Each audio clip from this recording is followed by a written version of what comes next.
Hello, Leo. This is a reading for the energies that are coming through for mid-May 2018 on. And I wanted to wait to mid-May. I wanted to wait for Uranus to restation into Taurus.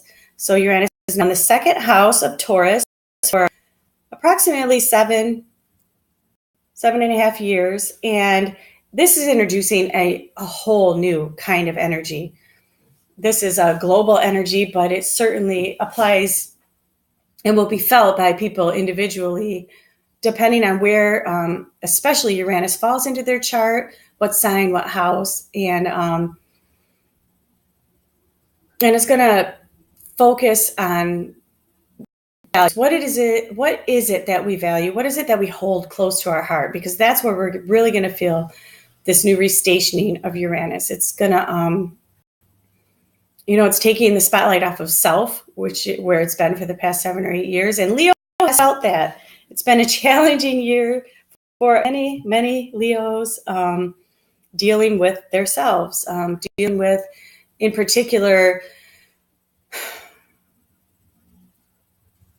not being in the role that Leos feel in their heart that they should be in. Well, this reading, and I meditate, I pre-shuffle, and I wait for the cards to come out in advance. This is a time-consuming process, so I spare you guys that, and I lay the cards out, and then I start the video. But the overall energy from this reading is that it's exactly that. It's about coming into a new role, a new cycle. So the central energy begins with the Ten of Cups, which is an energy of fulfillment. It's emotional fulfillment, but to be emotionally fulfilled, so many times we need to have fulfillment and abundance in other areas of our life. It's hard, for many to have emotional fulfillment if they don't have any money in the bank. It's hard to have emotional fulfillment when there's a ton of conflict going on. So this is a card or a new energy being introduced, a new cycle of emotional fulfillment. And the reason I say new, being a 9 is indicative of the end of cycle, but it's being crossed or worked with by the Devil cards. So this is about a rebirth.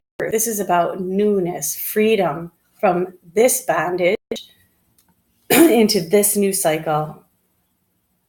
So a lot of you Leos have this new found sense of emotional abundance, this emotional satisfaction coming in.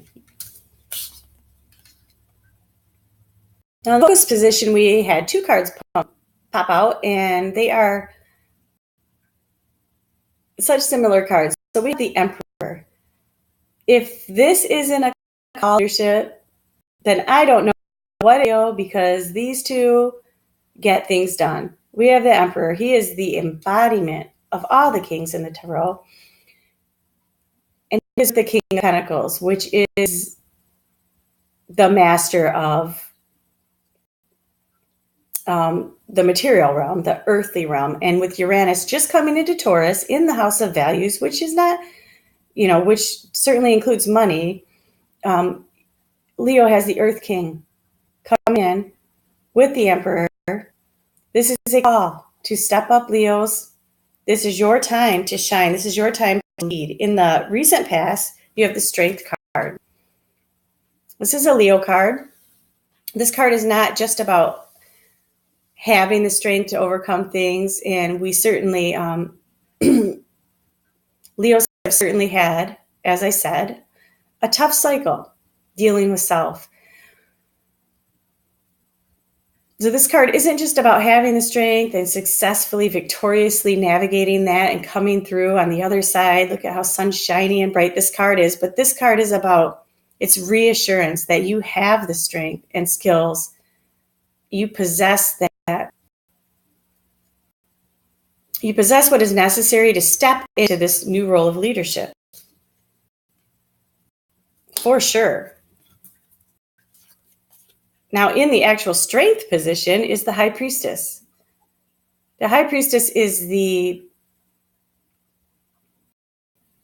representation of the subconscious mind. The High Priestess brings things from the subconscious into reality, into the material plane. She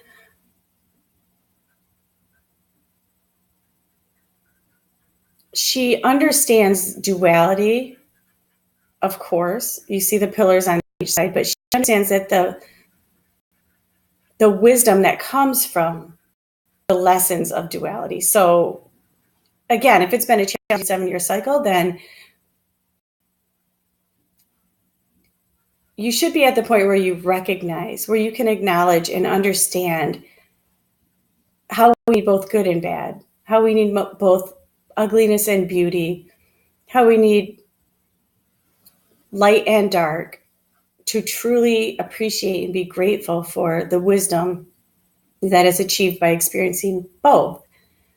The High Priestess is a call to use your intuition. It's a spiritual call. It's a major arcana, so this is a spiritual theme being introduced for Leo. And I think the focus for many, many Leos is going to be turning within. It's going to be finding that inner calling and really stepping into it. Learning to trust emotions. And Leo is so often looked at as a leader anyway. And if they're not leading in an obvious way, they are definitely looked at as a leader within their own family, within their small circle of friends. They're looked at to be that pillar of support, that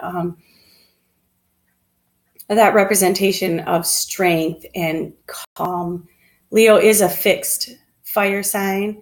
So Leo is a lot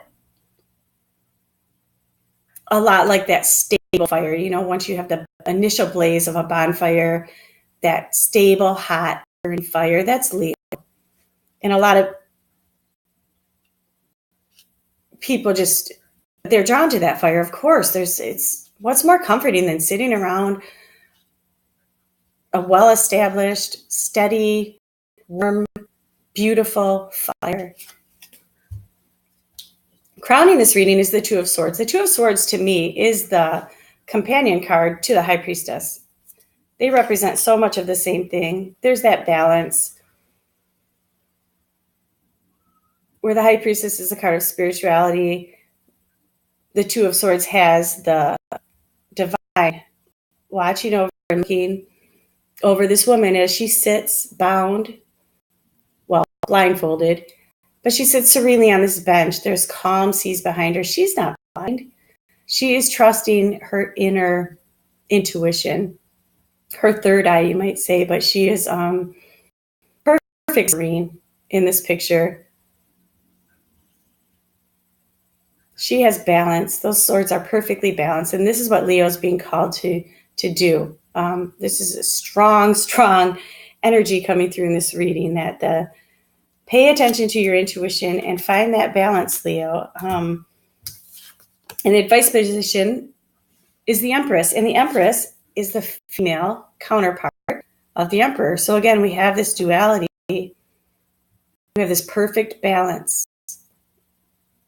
Like, it's a reminder in the advice position for Leo to not just rely on this masculine energy that Leo is so good at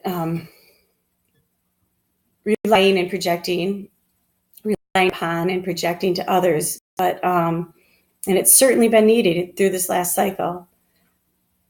But Leo is being advised to bring in the feminine, allow the nurturing, intuitive, and creative side to come in and to be expressed.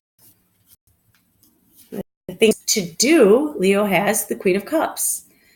Again, feminine energy. This is very feminine, intuitive, loving energy. And Leo is being called. There's so much feminine energy in this reading, whether you're a male Leo or a female Leo, it doesn't matter. We all need to have an equal embodiment and expression of both the masculine and the feminine. And this is definitely the energy of this reading is that Leo has been relying more on their masculine energy and needs to allow the intuitive feminine energy to come in, speak with them, and find its expression in the world. In hopes and fears, you have the King of Wands. So again, being another king, being in this position, I feel that many Leos are afraid to let go of that, the masculine qualities that have been getting them through, quite honestly, the last 8 years. And, maybe even afraid to show the softer side. But Leo is so big-hearted. Leo is the heart, the sunshine of the zodiac. And Leo cannot be that if it's only expressing it from this kind of place. Being in the hopes and fears position, this is also saying that for many, many Leos, there's almost a fear that things are getting better. It's almost like a fear that it's too good to be true. There's a fear that they can't step into this role, this leadership role, but you can, Leo, and you're being called to do it. In the outcome position, you have the Judgment card. So yes, it is a divine calling. It's time. This is time for rebirth. This is time for leadership. This is a long-term divine cycle coming in for Leo. You have the two major arcana crowning this reading here. It's time. This is exciting. This is an exciting time for Leo. The new possibilities that are going to come in. We've got this King of Pentacles. Don't forget, this is better finances. This is mastery in the material realm. This is better relationships. This is being recognized. This is recognition. So yay, exciting, Leo. I cannot wait to come back in a couple of weeks and see what else is being introduced. This is a lot to digest. But basically, this is a call to step into this new cycle of leadership. It's a karmic cycle. It's divine. It's necessary. And allow that balance between the masculine and the feminine. It's so very important right now. Go within and really understand that expressing both is a beautiful, beautiful thing. It's only going to make you shine brighter. It's only going to make others even more drawn to that fire, more comforted. They're going to feel more stable. And in the near future, you have that stability. So it's okay. There's nothing to be afraid of. Look for opportunities. Make it happen. And I will see you in a couple of weeks.